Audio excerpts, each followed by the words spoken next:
bismillahi irrahmani irrahim bu ko jullit yi ginnaaw bañ sante subhanahu wa taala di ko bàkk di ko xañ ci turam yu rafet ak melokaanam yi di wax alhamdulillah alhamdulillah alhamdulillah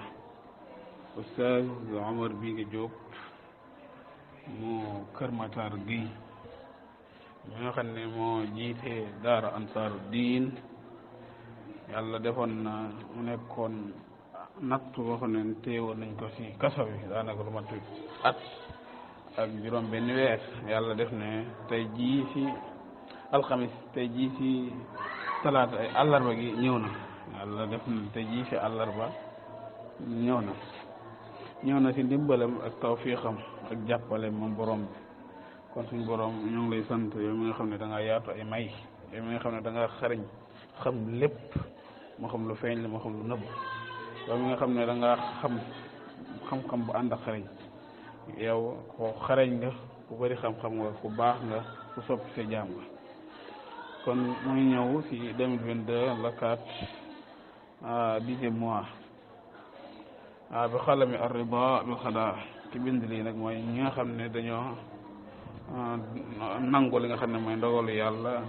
lépp loo xam ne dogal na ko rek nangu nañ ko ne lépp jógewul ci doomu aadama waaye moo jógee ci borom bu baax bi nga xam ne lu mu dogal rek mooy am. kon tey jii mbokk yi tey sant yàlla subhanahu wa taala bisu bàkk yàlla la bisu kañ yàlla la ndax ñaar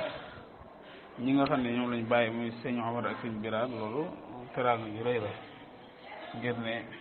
li kulli ajalin musamma lu nekk rek dafa am bis su bisam jotee rek mënoo fexe ba du ñëw kon bis bi mu jotee rek moo tax ñëw na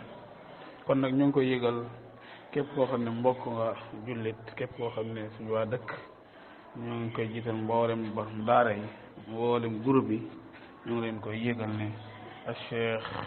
Omar Biége Diop mi nga xam ne moom lañ tëjoon ci kaso bi at ak lu teg yàlla def na ni ñëw na kon nag ñun ñëpp war nañoo ñëw dooleel ko